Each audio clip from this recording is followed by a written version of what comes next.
তাই আমি বলবো সবাই রামনবমী পালন করবেন। একাদশী ব্রত যারা পালন করেন তারা তো করবেন, রামনবমীর উপবাসটা সবাই পালন করবেন। কতক্ষণ উপবাস শুনুন। রামচন্দ্রের জন্ম হয়েছিল, তথ্যগুলো গ্রহণ করে নিন। কীর্তনের আসরে এসে কারোর আঁচল ফাঁকা থাকে না, পাওয়া যায়। যা দিতে পারে না দোকানদার তাই দেয় নিজ নিজ দোকানদার, শুধু কানের পর্দাটা খোলা রাখলে হয়। হরি বল। রামচন্দ্রের জন্ম হয়েছিল এই নবমী তিথিতে পুনর্বসু নক্ষত্র যোগে। কখন? মধ্যাহ্নকালে। তাই রামনবমীর উপবাস পালন হবে মধ্যাহ্নকাল পর্যন্ত। দুপুর পর্যন্ত একটু না খেয়ে থাকা যাবে না, কি গো নেতাই গৌর হরি বল। হ্যাঁ, তারপরে মহোৎসব করবেন। জায়গায় জায়গায় মহোৎসব হয়। রাধে রাধে। যারা মিছিল বা রাম নামের জয়গান গিয়ে জয়ধ্বনি করে বেরোতে পারবেন না, তারা বাড়িতে, সবার জন্য বলছি, একটা রামচন্দ্রের পতাকা, হনুমানের পতাকা বাড়ির সামনে রেখে দেবেন।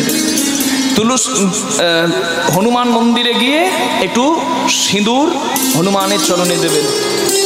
যেমন কৃষ্ণের জন্মাষ্টমীকে কৃষ্ণের শিশুরূপটাকে আপনারা গোপালকে যেভাবে অভিষেক করান, রামনবমীতে রামের ছোট্ট মূর্তি কিনে রামলালাকে সেইভাবে আপনারা সেবা করতে পারেন। একই রূপ কৃষ্ণ যেভাবে, রামেরও সেইভাবে। হরি বল। রামের জন্মের 2 ঘন্টা পরে ভরতের জন্ম হয়েছিল, আর তার 2 দিন পরে লক্ষ্মণ আর শত্রুঘ্নের জন্ম হয়েছিল। তাহলে বেশি দিনের কিন্তু বড় নয়। লক্ষ্মণ শত্রুঘ্নের থেকে 2 দিনের মাত্র বড় রাম। কিন্তু দাদা রামকে তারা পিতৃতুল্য আসনে বসিয়েছে। এটাই সনাতনী শিক্ষা। আজকে যে হিন্দুরা 1 কাঠা জায়গার জন্য ভাই দাদাকে মেরে মাথা ফাটিয়ে দেয়, মীমাংসা করার জন্য অন্য ধর্মের মানুষকে ডাকে, বলে আমার দাদার মাথাতে একটা বাড়ি দাও তো, শিক্ষা দাও ওকে। আজ ওকে বাড়ি দিচ্ছে, কাল তোমার মাথায় বাড়ি পড়বে। কিচ্ছু করার নাই। নিয়তিকে না বাধ্যতে, কর্মফল কাউকে ছাড়ে না। তাই শিক্ষা নিতে হবে, রামায়ণ পড়তে হবে। সেদিন রামায়ণ চালিয়ে দিন, ছেলেদেরকে জানিয়ে দিন। আজকালকার অনেক ছেলে রামায়ণ ভালো করে জানে না। শিখিয়ে দিন যে দাদার জন্য 14 বছর সিংহাসনে না বসে ভাই দাদার চরণ পাদুকা পূজা করে। আমাদের ধর্ম শেখায়। দুঃখ লাগে কোথায় জানেন? আমাদের বাংলা বইয়ে সিলেবাসে রামায়ণ মহাভারতের মতো চরিত্র পড়ানো হয় না। সনাতন ধর্মে নারীর যত মর্যাদা অন্য কোনো ধর্মে তত নাই। মনে রাখতে হবে সবাইকে। আজকে প্রেম পীড়িতের পাল্লায় পড়ে ধর্ম ছেড়ে দিয়ে অন্য ধর্মে চলে যাচ্ছে অনেকে। পরিণতি কি হচ্ছে চোখ কান খোলা রেখে দেখে নেবেন, সর্বনাশ হয়ে যাচ্ছে। তাই আমি বলবো সবাইকে একটু সবাই সজাগ হন।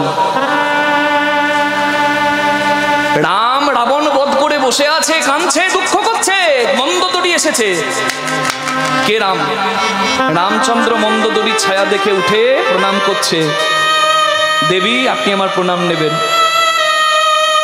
মন্দোদরী বলছে এবার বুঝতে পারলাম কেন তোমার জয় হলো, আমার স্বামীর পরাজয় হলো। আমার স্বামী পরের স্ত্রীকে হরণ করে আনে, সব থেকে উন্নত, কিন্তু এই একটা স্বভাবে তার শেষ হয়ে গেল জীবন। কি? চরিত্র। আর তুমি, আমার স্বামী পরের স্ত্রীকে চুরি করে আনে আর তুমি পরের স্ত্রীকে দেখে প্রণাম করো। এটাই পার্থক্য। এটাই গৌর হরি হরি বল। রাম চরিত্র শেখায়। একবার বলল পিতা বনবাসী হয়ে যাও, বাবার আদেশে ছেলে 14 বছরের জন্য চলে গেল বনবাসী হয়ে।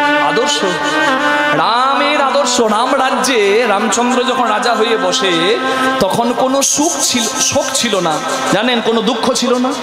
হ্যাঁ, সেখানে মৃত্যু ছিল না পর্যন্ত। মানুষের ইচ্ছা মৃত্যু ছিল। যে যেদিন ইচ্ছা করত সে সেদিন লীলা শেষ করত। তাই এটা রামের মাটি, এটা ভরতের মাটি, এটা কৃষ্ণের মাটি। এই মাটি ছেড়ে আর সনাতনী হিন্দুদের যাবার কোনো জায়গা নাই। তাই প্রার্থনা সবার কাছে এই মাটি শক্ত করতে হবে। নিতাই গৌর প্রেমানন্দে হরি হরি হরি বল হরি বল। দুপুর পর্যন্ত উপবাসী হবেন। যেভাবে কৃষ্ণের জন্মাষ্টমীতে কৃষ্ণকে পূজা করেন সেভাবে রামকে পূজা করবেন। অগস্ত্য সংহিতা, হরিভক্তি বিলাস, বাল্মীকি রামায়ণে বলা আছে যে রামনবমী শুধু পালন করে দেবে তার 1000টা অশ্বমেধ যজ্ঞের ফল লাভ হয়ে যাবে। তাই গৌর হরি হরি হরি। কি? সবাই বলুন রামচন্দ্র ভগবান কি, কৃষ্ণচন্দ্র ভগবান কি। যজ্ঞে সবাই পৌঁছে গেল, হরি হরি হরি বল। কিন্তু সবাই পৌঁছে গেলেও মা সতী তো জানে না ফুল তুলছে শিবের গলায় পরাবে বলে। জগৎ জননী মা কনক ভূধর শিখর বাসিনী চারু চন্দ্রিকা ছয় হাসিনী। কনক ভূধর শিখর বাসিনী চারু চন্দ্রিকা ছয় হাসিনী। দশন কোটি বিকাশ ভঙ্গিমা, দশন কোটি বিকাশ ভঙ্গিমা তুলিতা চন্দ্র करे। कनक भूधर शिखर वासिनी चारु चंद्रिका छय हासिनी। कनक भूधर शिखर वासिनी चारु चंद्रिका छय हासिनी। কে ফুল তুলছে? জোরে বলুন, কে ফুল তুলছে? জগৎ জননী মা। কি নাম? সতী। কেমন কি সুন্দর সতীর এই মন্ত্র দেখুন। কনক ভূধর, কনক মানে সোনা, সোনার মতো রং তো মায়ের। আর মায়ের জ্যোতিতে যেন কৈলাস পর্বতটা মনে হচ্ছে সোনার পর্বত। কনক ভূধর শিখর বাসিনী চারু চন্দ্রিকা ছয় হাসিনী। মা যখন হাসে একবার ফুল তুলতে তুলতে, দেখে মনে হচ্ছে দাঁত নয়, যেন আকাশের একটা চাঁদ বেরিয়ে আসছে মায়ের বদন থেকে। হরি হরি বল।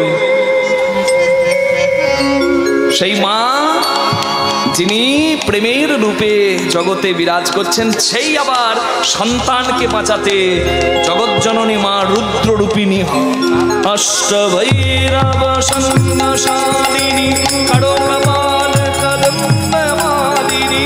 অষ্টভৈরব চণ্ডী, চণ্ডী গ্রন্থে 8 রকমের রূপের কথা বলা আছে মায়ের।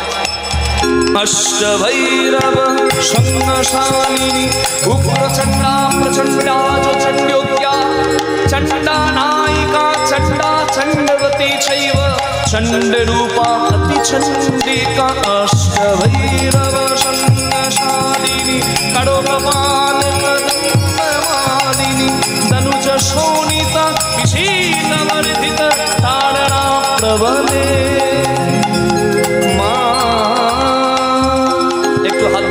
সবাই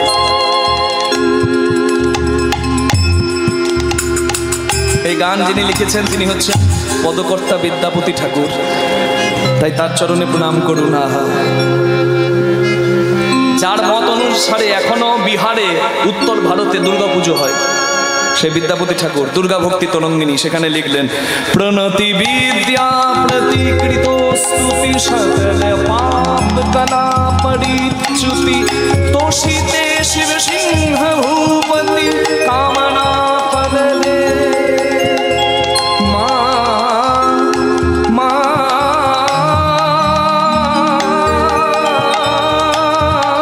গো মা গো।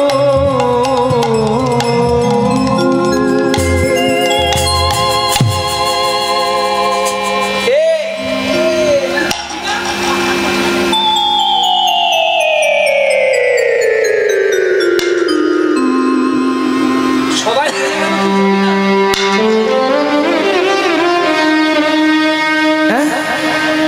মা সতী বলে কোথায়? আরে বাবা, বাবা যজ্ঞ করছে, দক্ষ যজ্ঞ, তুই যাবি না? আমি তো জানি না। ও, তোকে বোধহয় নেমন্তন্ন করেনি।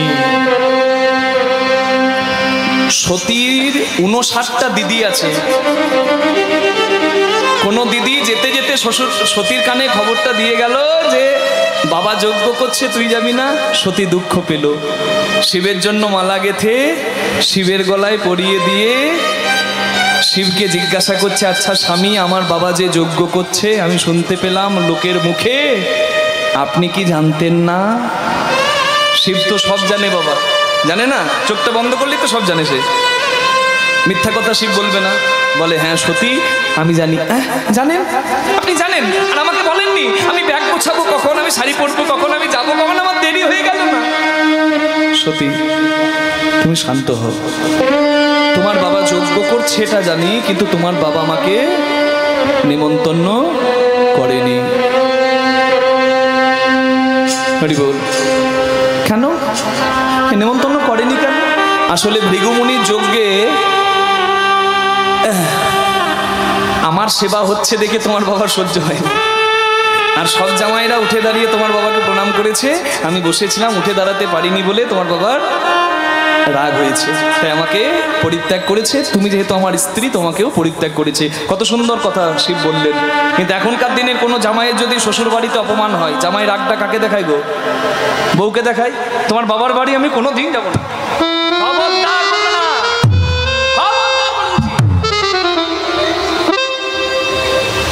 তোমার ভাই আমাকে চোখ দেখায়, তোমার বাবা আমাকে টেম্পার দেখায়, তোমার বাবার বাড়ি আমি কোনো দিন যাব না। তোমার বাবার বাড়ি দুয়ারে সরকার যাবে, দুয়ারে আমি যাব না। বলতে পারে তো? কিন্তু শিব কত সুন্দর বলল, তোমার বাবা ভেবে নিয়েছে আমি শত্রু, তাই আমাকে বাদ দিয়েছে। তুমি আমার স্ত্রী, তাই তোমাকেও বাদ দিয়েছে। না, হতেই পারে না, না না, এটা হতেই পারে না। আমার বাবা এই কাজ করতেই পারে না। আপনি আমাকে মিথ্যা বলছেন বোধ হয়, আর না হলে আপনার বোধ হয় অহংকার হয়েছে, অভিমান হয়েছে। আমি শুনবো না আপনার কথা। আমার বাবার নিন্দা আপনার মুখে শুনবো কেন? আমি যাব, এক্ষুনি যাব। কোনো কথা না শুনে মা সতী এগিয়ে গেল। শিব বলে, সতী তুমি যেও না, আমার অপমান তুমি সহ্য করতে পারবে না।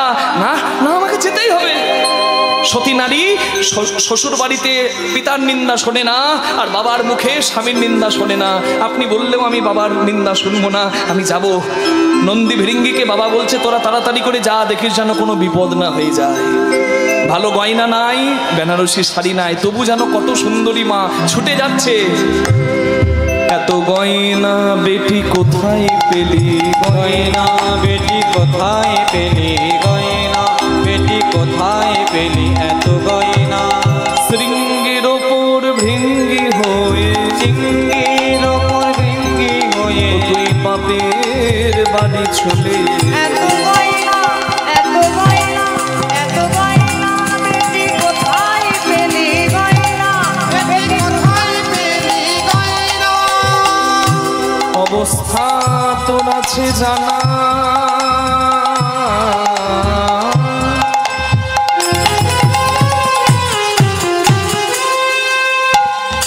ভাতের ওপর নুন জোটে না।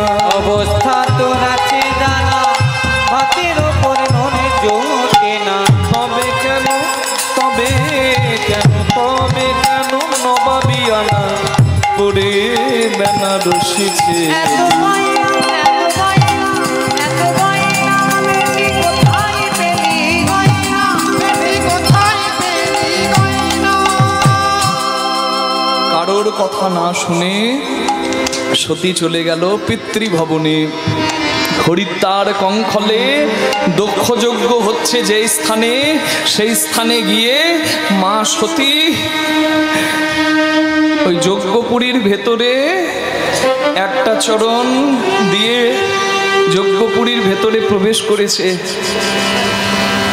একটা চরণ তখনও বাইরে। দেখে বাবা বসে গেছে যজ্ঞপুরীতে, যজ্ঞের আসনে। বাবাকে দেখতে পেয়ে মা সতী বলে উঠলো, বাবা আমি এসেছি, বাবা আমি এসেছি, দেখো আমি এসেছি বাবা। আর এই কথাটা শুনে দক্ষ রাজা কি উত্তর দিল জানেন?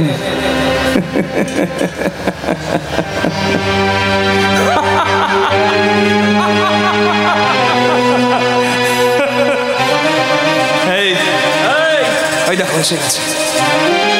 আসবে না, আসবে না তো কি, ও তো খেতে পাই না, ও তো ভিখারির ঘর করে, খেতে পাই না, সাজতে পাই না, পড়তে পাই না। এখানে শাড়ি গয়না খাবার দেওয়া হচ্ছে বলে এখানে নির্লজ্জের মতো নিমন্ত্রণ নাই, তবু এসেছে। যেমন উলঙ্গ স্বামী তার তেমন স্ত্রী। এত বড় কথাগুলো সতী মাকে শুনতে হলো তার বাবার মুখ থেকে। একটা মেয়ে যদি তার বাবার মুখে এই কথাগুলো শোনে, সেই মেয়ের মৃত্যু ছাড়া কোনো পথ থাকবে? মায়েরা বলুন না। আচ্ছা মায়েরা, কীর্তনে হরিনাম করলেন, দুহাত তুললেন, আনন্দ করলেন। আমি আপনাদের কষ্ট দিতে চাই না, কাঁদাতেও চাই না, কিন্তু আমি 5টা মিনিট আপনাদের কাছ থেকে সময় চেয়ে নিচ্ছি বিদায় বেলায়। আমি যে কথাগুলো বলবো একটু ভেবে দেখবেন তো, দেখবেন সব মনে পড়ে যাবে। একটা মেয়ে যখন প্রসব যন্ত্রণা সহ্য করে মা হয়, কষ্ট তার হয়, কিন্তু ছেলে বা মেয়ে জন্ম নিয়ে মা বলে ডেকে দিলে দেখবেন মায়ের জ্বালা কোন দিকে যায়, তাই না? কিন্তু বিয়ে করে বাবার বাড়ি ছেড়ে চলে যাওয়ার দিনটা ভুলিয়ে দেবে এমন কোনো ওষুধ, এমন কোনো মেডিসিন, এমন কোনো ওষুধ আছে? এখানে অনেক মায়েরা বসে আছেন যাদের 30-40 বছর সংসার করা হয়ে গেছে, কিন্তু তারাও ওই দিনটার কথা ভেবে দেখুন, তাদের চোখেও জল চলে আসবে। আস্তে সামনে যারা গল্প করছে, ফুল নিয়ে খেলাখেলি করছে, কিছুক্ষণ বন্ধ করো বেটা আমার, কথাগুলো একটু মন দিয়ে শুনবেন।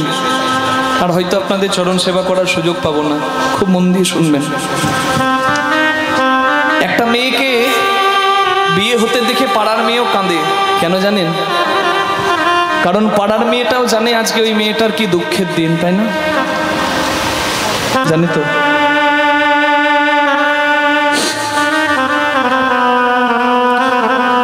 দেখবেন সিঁদুর দান হয়ে গেল, মাসি পিসি যেই আশীর্বাদ করছে সেই কাঁদছে মেয়েটার। সবার বিয়ের দিনগুলোর কথা একবার ভাবুন। হতে পারে এই গ্রামে আপনাদের বাবার বাড়ি, কারোর আবার শ্বশুর বাড়ি, যাই হোক একবার ভাবুন।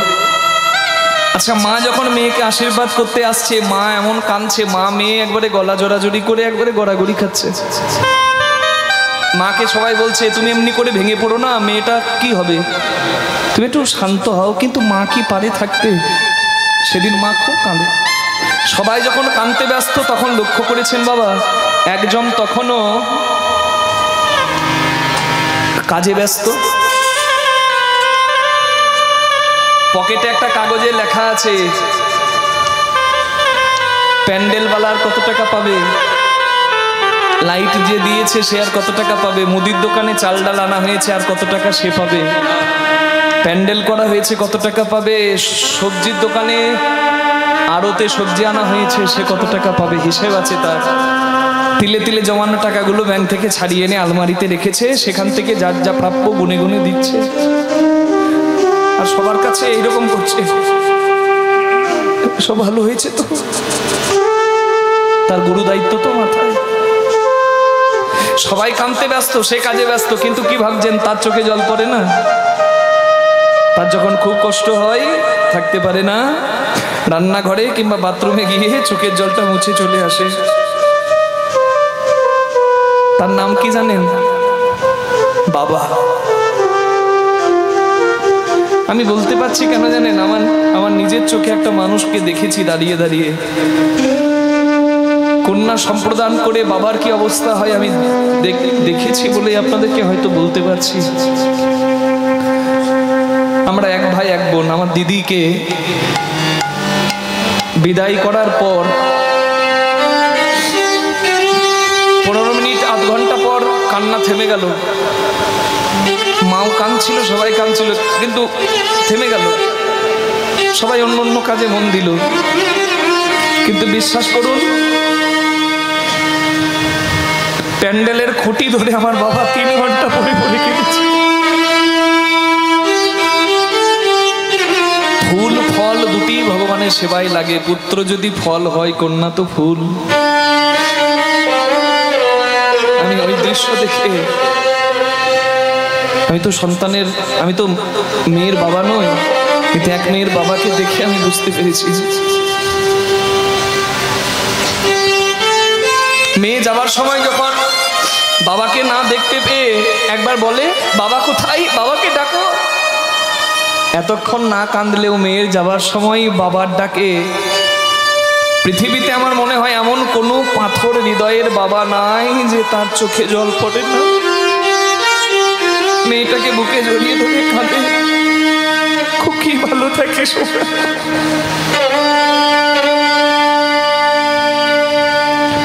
মেয়েটা বিয়ে করে চলে আসে শ্বশুর বাড়িতে, খুব মন দিয়ে সংসার করছে, কিন্তু মেয়েটা যদি বাবার বাড়ি যাবার কথা শুনে, দেখেছেন মেয়ের কত আনন্দ হয়? আনন্দ হয় না? কারণ জানে সে প্রতিদিন সকালবেলা ঘুম থেকে উঠে কাজকর্ম করে, একদিন যদি তার একটু বেলা পর্যন্ত শুয়ে থাকার ইচ্ছা হয়, তার এই অন্যায় আবদারটা ওই বাবার বাড়িতে সবাই মেনে নেবে। প্রতিদিন রান্না করে সবার জন্য দেয়, তার যদি ইচ্ছা হয় কেউ আমাকে রান্না করে খাওয়াবে, সেই আবদারটাও বাবার বাড়িতে তার পূর্ণ হবে। দু একটা ভাগ্যবতী আছে, তাদের শ্বশুর বাড়িটাও পিতৃতুল্য, পিতৃবাড়ির তুল্য। তাই বাবার বাড়ি, শ্বশুর বাড়ি যদি স্বর্গ হয়, বাবার বাড়ি দেবালয় থেকে কিছু কম নয়। দেখেছেন মেয়ে আসবে শুনে বাবা বাজারে গিয়ে সবজি কিনতে গিয়ে কি বলে, কইব এই কচি কচি ঢেঁড়স গুলো দেবে, আমার খুকি ভালোবাসে, ওই ওই ওই ফুলকপিটা, হ্যাঁ এই সব থেকে ভালোটা, ফুলকপিতে পোকা থাকলে আমার খুকি খাবে না, ওই ওই ওই বেছে ওইটা দাও ভালোটা। মেয়ে খাবে, আরে এতদিন পর আসছে মেয়েটা আমার ভালো খাবে। মেয়ে আসছে শুনে বাবা বাস স্ট্যান্ডে গিয়ে দাঁড়িয়ে থাকে, মেয়ের ব্যাগটা মাটিতে পড়তে দেয় না, নিয়ে নেয়, আয় আয় আয়। আমি এতগুলো কথা বললাম আপনাদের চোখে জল আনার জন্য নয়, আমি শুধু এইটুকু বোঝানোর জন্য বললাম যে কত আনন্দ বাবার হয় মেয়ে বাড়িতে এলে। আর আজকে এক অভাগিনী মেয়ের কথা আপনারা শুনছেন, যার নাম সতী। বাবা যজ্ঞ করছেন, নেমন্তন্ন পর্যন্ত করেনি, তবুও এসেছে বড় মুখ করে, স্বামীর কথা না শুনে। কেন না, আমি যদি বাবার কাছে যাই, বাবার যদি রাগ থাকে, অভিমান থাকে, থাকলো, কিন্তু আমি যদি গিয়ে বাবা বলে বুকটা জড়িয়ে ধরি, বাবা কি আমায় তাড়িয়ে দেবে? না না, বাবা নিশ্চয় আমাকে জড়িয়ে ধরবে। তাই মা সতী এসেছে শত বাধা সত্ত্বেও, আর এসে শুনতে হলো কি, খেতে পাই না, পড়তে পাই না, নেমন্তন্ন নাই, নির্লজ্জের মতো এসেছে, যেমন উলঙ্গ স্বামী তার তেমন স্ত্রী। যেন মাথায় বজ্রপাত পড়লো, পায়ের তলার মাটি সরে গেল। মা সতী বলল, বাবা স্বামী নিন্দা শোনা অপরাধ, তুমি একই কথা বলছো। আমার স্বামী অন্তর থেকে তোমায় শ্রদ্ধা করে, তুমি হয়তো বুঝতে পারোনি বাবা, তোমার ভুল হচ্ছে। আর শিব ছাড়া তুমি যজ্ঞ করছো, শিব মানে মঙ্গল, মঙ্গল ছাড়া কি যজ্ঞ হয়? বৈষ্ণব না এলে কখনো কোনো যজ্ঞ হয় না, নাম যজ্ঞ হবে না। আর সেই বৈষ্ণবের চূড়ামণি শিব, তুমি একই করছো। এই স্বামীর দালালি বন্ধ কর, বের হয় এখান থেকে। তুমি তাড়িয়ে দিলেও আমার যে যাবার জায়গা নাই, স্বামীর কথা অমান্য হয়ে, অমান্য করে এখানে এসেছি, স্বামীর ঘরে যাবার আমার মুখ নাই। বাবার ঘর, ছেলের ঘর, স্বামীর ঘর, শ্বশুর ঘর, কোথায় তোমার ঘর নারী, কোথায় তোমার ঘর? আমার যে যাবার আর কোনো জায়গা নাই। তুমি স্বামী নিন্দা করলে তোমার ঘরে থাকবো না, স্বামীর ঘরে যাবার মুখ আমি রাখি নাই, তাই স্বামীর ঘর যেতে পারবো না, আমার যাবার আর কোনো জায়গা নেই বাবা। আমার শুধু লজ্জা লাগছে, তোমার মতো অহংকারীর রক্ত আমার শিরায় শিরায় ধমনীতে ধমনীতে বইছে। আমি আমি আমি সব জায়গা হারিয়ে ফেলেছি, কোনো জায়গা আমার নাই যাবার মতো।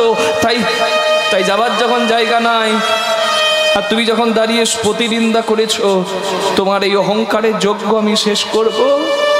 আর তুমি দাঁড়িয়ে দাঁড়িয়ে দেখবে তোমার চোখের সামনে আমি নিজেকেও শেষ করব। জ্বলন্ত অগ্নিকুণ্ডে ছুটে গিয়ে দেহত্যাগ করব। শিব নিন্দা শুনে সতী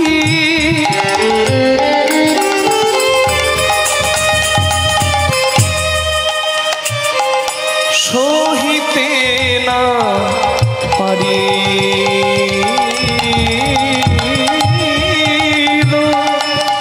না না আর সহিতে পারি না রে আমি, শিব নিন্দা শুনে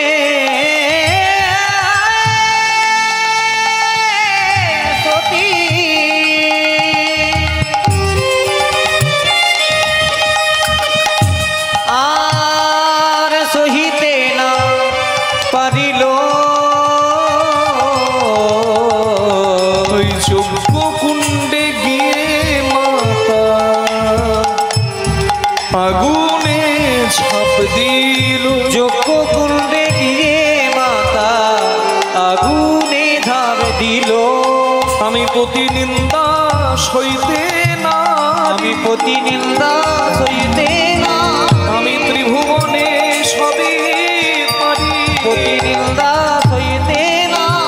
ওই যজ্ঞ কুণ্ডে গিয়ে মাতা আগুনে ঝাঁপ দিল, জ্বলন্ত অগ্নিকুণ্ডে ঝাঁপ দিয়ে অগ্নিদগ্ধ হয়ে মায়ের সুন্দর রূপ কুৎসিত কালো।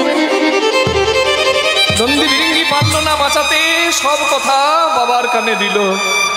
আর সতী নাই শুনে শিব ক্রোধান্বিত হয়ে পাগলের মতো জটা মাটিতে আছাড় মারল না।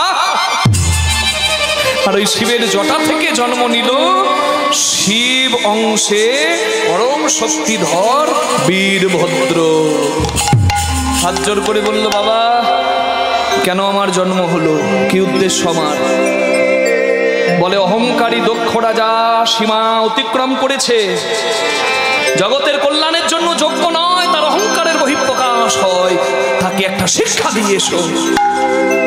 বীরভদ্র ত্রিশূল হাতে চলল দক্ষ যজ্ঞের দিকে। আগে যাই বীরভদ্র পিছে ভূতিগণ, আগে যাই বীরভদ্র পিছে ভূতিগণ, আগে যাই বীরভদ্র পিছে ভূতিগণ, আগে যাই বীরভদ্র পিছে ভূতিগণ। দক্ষালয়ে আসি দিল দর্শন, দক্ষালয়ে আসি দিল দর্শন, আর রাখবো না গো, রাখিব না গো, রাখিব না গো, অহংকারীর যজ্ঞ রাখবো না, অহংকারী যোগ্য, আজি যজ্ঞ পণ্ড অহংকারী যোগ্য, আজি যজ্ঞ পণ্ড করব, অহংকারী যোগ্য, আজি যজ্ঞ পণ্ড করব, অহংকারী যোগ্য, আজি যজ্ঞ পণ্ড করব, অহংকারী যোগ্য, আজি যজ্ঞ পণ্ড করব। রাখিব না গো। ধা ধা ধা ধা। ছুটে গিয়ে প্যান্ডেলের খুঁটিগুলো ধরে টান দিয়েছে, আর প্যান্ডেল যজ্ঞের ভেঙে পড়ে গেছে, পবিত্র স্থানগুলোকে অপবিত্র করেছে। তা দেখে ভৃগুমুনি ছুটে এসেছে। ভৃগুমুনি ওই দক্ষ রাজার দাদা, হ্যাঁ, যার যজ্ঞ থেকে এত কাণ্ড, ভগবানকে পরীক্ষা করতে গিয়েছিলেন। সেই ভৃগুমুনি সাদা চুল, সাদা দাড়ি, সাদা পৈতে, সাদা ধুতি, সব সাদা, কিন্তু ভেতরে আছে অহংকারের কাদা। ও মনে বাবলা গাছে কষ লেগেছে। এই অহংকারের আঠা কঠিনতা বাবা, মনের ময়লা কঠিন ময়লা। ও মনে বাবলা গাছের কষ লেগেছে, গুরু ধুয়ে দাও জ্ঞান সাবানে। গুরু আমার মনের ময়লা যাবে কেমন? গুরু আমার মনে ময়লা যাবে কেমনে? গুরু আমার মনে ময়লা যাবে কেমনে?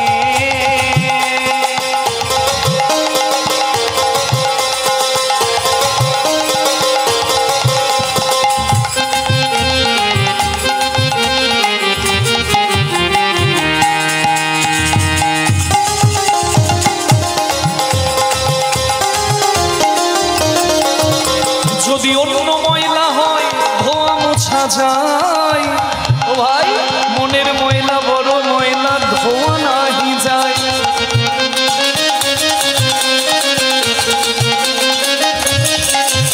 যার কুখানে হয়েছে জল, কুক্ষেনে, ও তার কুক্ষেনে হয়েছে কথা কইলেও সে তো না শুনে। গুরু আমার মনের ময়লা যাবে কেমন? গুরু আমার মনে ময়লা যাবে কেমনে? আমার মনে ও গুরু গো,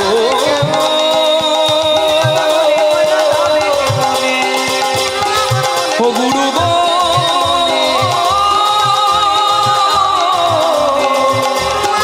ও হে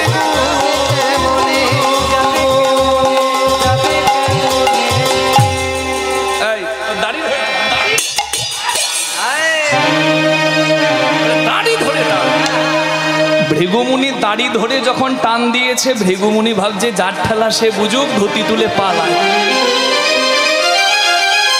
এইবার এসেছে দক্ষ রাজা, বীরভদ্রকে দেখে বলছে, এসে গেছে ভূতের দল, যেমন মল্লিক তেমন চেলা। এই তোদের সঙ্গে কি কথা বলবো, তোদের বাপকে ডাক, অনেক দিনের হিসেব বাকি আছে, ডাক। হ্যাঁ, গোর ভোলা শিবকে ডাক, আজ দেখছি মজা।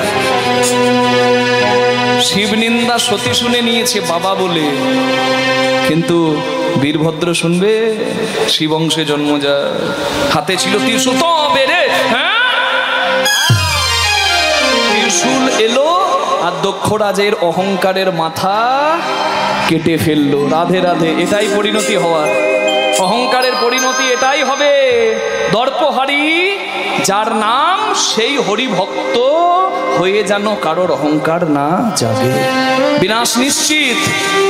তুমি ভেবেছ কি মনে এই ভুবনে তুমি যাহা করে গেলে কেহ জানে না, বারে বারে আর আশা হবে না।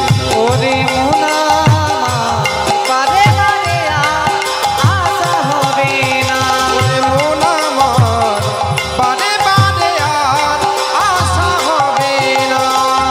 তুমি যাহা করে গেলে আসিয়া হেথায় চিত্রগুপ্ত লিখিয়া রাখিলে।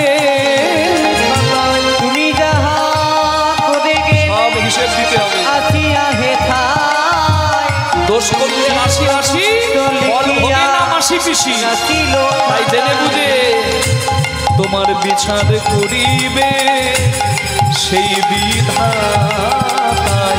বিচার করিবে সে বিধাতা। নানা তার কাছে থাকি ছুটি কিছু চলে না।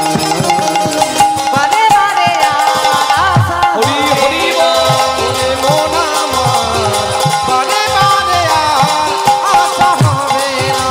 রে মোনা বারে বারে আর আশা হবে না। অহংকারী দক্ষ রাজের মাথা কাটা গেল, কিন্তু বলে না নারী যদি সুনুরি হয় তাহলে পথভ্রষ্ট স্বামীকেও পথে এনে দিতে পারে। প্রসূতি মা যিনি হচ্ছেন দক্ষ রাজার স্ত্রী, তিনি শিবের কাছে গিয়ে একবারে শিবের চরণ ধরতে চাইলেন, আমার স্বামীকে আপনি বাঁচান, আমার স্বামীর মাথা কাটা গেল, আপনি চাইলে সব হবে, কৃপা করে আমার স্বামীকে বাঁচান। শিব মনে মনে ভাবলেন না না, কারোর মাথা কাটা যাক আমি চাই না, কিন্তু অনর্থ হয়ে গেছে, বেশ আমি ব্যবস্থা করে দিচ্ছি। আপনি আমার শাশুড়ি মা, আপনি কেন আমার কাছে হাত জোর করছেন? দেখছি শিবের তো দয়ার শরীর। আশুতোষ হরি বল। জিজ্ঞাসা করলেন দেবতাদের, যাও দক্ষরাজের কাটা মাথা নিয়ে এসো। দেবতারা বলছে যে মুখে শিব নিন্দা করে ওই শিব নিন্দুক দক্ষরাজের বদন আমরা দেব না, দেব না, আমরা দেব না, দেব না, আমরা দেব না, দেব না, দেব না দেব না। ওই শিব নিন্দুকের বদন, দেব না, দেব না, ওই শিব নিন্দুকের বদন আমরা দেব না, দেব না। তাহলে দক্ষরাজের মাথা গেল, কিন্তু মাথা এলো না। তো মাথার জায়গাটাতে কি বসাবে? ছাগলের মতো বুদ্ধি যার, তার মাথাতে ছাগলের মাথায় বসলো। ছাগল কি করে গো? অজ অজ অজ মুন্ড, মানে ছাগলের মাথা বসলো। অজ কি করে? ছাগলের ডাক কেমন? ছাগল কি বলে? হ্যাঁ ভালো হলো আপনারা বললেন, বাবা তো রাম ছাগল, ভালো হলো আপনারা বললেন, নাহলে আমি যদি বারবার বলতাম ম্যামে, তাহলে আপনারা বলতেন কৃষ্ণদাস ছাগল। ভালো হলো আপনারা বললেন মে মে মে মে মে, মানে আমি আমি আমি আমি এই আমি আমি আমি যারা করে তারা বাবা অহংকারী। এই জন্য বারণ করেছিলাম, আজকে অহংকার দমনের লীলা হচ্ছে, আর কীর্তনের আসরে অমুক জন 50 টাকা, অমুক জন 100 টাকা দিয়েছে, এই নাম প্রকাশ, এখানেই তো অহংকার হয়ে যাচ্ছিল, তাই আমি নিষেধ করলাম। ভুল করিনি তো? শান্তিতে কীর্তনটা শুনতে পারলে, এরপরে যদি দেবার ইচ্ছা থাকে সেটা আলাদা কথা, কিন্তু কীর্তনের মাঝে নয়। হরি হরি হরি বল। কারণ অহংকার দমনই তো আজকের বিষয়। রাধে রাধে। তাই অজমুণ্ড বসালো, বলে না অনেকে এই হরিবাসর হবে, এইখানে হরিবাসর হতো না, আমি কীর্তন দলগুলোর টাকা দিয়েছি বলে হরিনাম হচ্ছে। অহংকার। এখানে রাস্তা দেখছেন, এখানে কি রাস্তা হবে? আমি রাস্তাটা করিয়ে দিয়েছি, আমাদের দাদুর জমি বলে রাস্তা হয়েছে, ব্যাস হয়ে গেল। অহংকার। হরি বল। তাই অহংকার দূর করো। তোমার হরিনাম শুনতে ভালো লাগে না, বৈষ্ণবকে তুমি পছন্দ করো না, কিন্তু দয়া করে হরিনামের নিন্দা, বৈষ্ণব নিন্দা করো না, না হলে তোমার মূলে ধ্বংস হবে। নিতাই গৌর হরি হরি বল। সমূলে বিনাশ হবে। রাধে। দক্ষ রাজের মাথার জায়গায় ছাগমুণ্ড বসলো। দক্ষ রাজার যা পরিণতি ছিল তাই হলো, অহংকার চূর্ণ হলো, লীলা সম্পূর্ণ হলো। এরপরে শিব সতীর দেহ দেখে তাণ্ডব নৃত্য শুরু করলেন। শিবের সামনে যাওয়ার সেই সময় ভগবানেরও ইচ্ছা ছিল না, এত রুদ্ররূপ শিবের। তাই পেছন থেকে সতীকে কাঁধে নিয়ে শিব নাচছিল, শ্রীহরি সুদর্শন চক্র দিয়ে পেছন থেকে সতী মায়ের দেহটাকে কাটতে শুরু করলো। 51টা ভাগে সতীর দেহটা বিভক্ত হলো, 51টা সতীপীঠ হলো, যে যে জায়গায় সতীর দেহের অংশ পড়লো। এরপরে শিবকে স্নান করিয়ে ধ্যানস্থ করা হলো। কিন্তু ইয়ামে ব্যাপী সারানো ভাবেন তজত্তন্তে কলিবরম, যে যার নাম করে মৃত্যুবরণ করে প্রেম ভজন নষ্ট হয় না। তাই শিবকে পাবার তরে যতবার সতী জন্ম নিয়েছে শিব ততবার সেই সতীকেই চেয়েছে, কখনো নীলাবতী কখনো পার্বতী রূপে। বুঝতে পেরেছেন? রাধে রাধে। সেই পার্বতী গিরিরাজ কন্যা পার্বতী রূপে যখন সতীর জন্ম হলো, হরি বল, ভগবান এসে বললেন শিব তুমি বিয়ে করো। 1000 বছর পর শিবের ধ্যান ভঙ্গ হলো, হাজার বছর পর। বলছে আমি সতী ছাড়া তো বিয়ে করবো না। বলে তোমার সতী পার্বতী হয়েছে। বলে পার্বতী যদি সতী হয় বিয়েতে আমার আপত্তি নাই। পরীক্ষা করে শিব দেখে নিল যে পার্বতী সতী। তারপর শিব সেই পার্বতীর সঙ্গে বিবাহ করলো। এই যুগল রূপটা হৃদয়ে নিয়ে আমরা সবাই মিলে যাবো। একটু করতালি করবেন সবাই। আমি কয়েকটা ভজন গাইবো, দু একটা, তা আপনারা একটু উঠে আনন্দ করতে পারেন দুহাত তুলে। কিন্তু এই সামনে এসে যদি আমাদেরকে গাইতে বাধা দেন তাহলে কিন্তু গান বন্ধ হয়ে গেলে আমাদেরকে কিছু বলবেন না। আমরা যটা পারবো দু একটা আমাকে বলেছে, আমি গাইবো। আপনারা উঠে দাঁড়িয়ে করতালি দিয়ে সেবা করতে পারেন, নাচতে ইচ্ছা হলে নাচতেও পারেন। হরি বল। মিলিল হরের বামে নবীনা কিশোরী, মিলিল হরের বামে নবীনা কিশোরী, পশু পাখি উন্মত্ত দুহুরূপ হেরি, পশু পাখির মতো দুরূপ হেরি, প্রেম ভরে তরুণতা পড়ে লুটাইয়া, মোহনে তরুলতা পরে লুটাইয়া, যুগল চরণ পাবে বলে যায় লুটাইয়া লুটাইয়া, চরণ পায় বলে যায় লুটাইয়া লুটাইয়া, কিমা শোভা হলো রে কৈলাস নগরে, কিবা সভা হইল রে আই কৈলাস নগরে, শিবরাম দাস লেখে নিরখিয়া মনে, রামে দাসে দেখে নিরখিয়া মনে, যুগল হলো গো যুগলে হলো গো হর পার্বতী, যুগল হলো গো পার্বতীর যুগলে হলো গো। জয় দাও গো তোমরা জয় দাও গো, হরি ভক্তের জয় দাও গো, তোমরা হরি ভক্তের জয় দাও গো, বৈষ্ণব শ্রেষ্ঠ মহাদেবের জয় দাও গো, কৃষ্ণ শ্রেষ্ঠ মহাদেবের জয় দাও গো। হরি হরি বল। একবার হরি বল হরি বল, হরি বল হরি বল, মদন ভরে বাহু তুলে হরি বল হরি বল, বদন ভরে বাহু জয় রাধে রাধা গোবিন্দ জয়। জয় রাধে জয় রাধে জয় রাধে জয় রাধে জয় রাধে। আস্তে বলছি, ফুলগুলো বাচ্চাগুলোর হাত থেকে নিয়ে নিন। আমাদের মণ্ডপের ফুল কেউ ফুল ছুঁড়বে না। ছুড়বেন না, যন্ত্রপাতিতে পড়লে যন্ত্রপাতি নষ্ট হয়ে যাবে। আপনারা আনন্দ করুন। আনন্দ করতে গিয়ে আরেকজনের নিরানন্দের কারণ হবেন না, নিজেরা আনন্দ করুন। ফুল ছুড়বেন না, বাতাসা ছুড়বেন না। ওই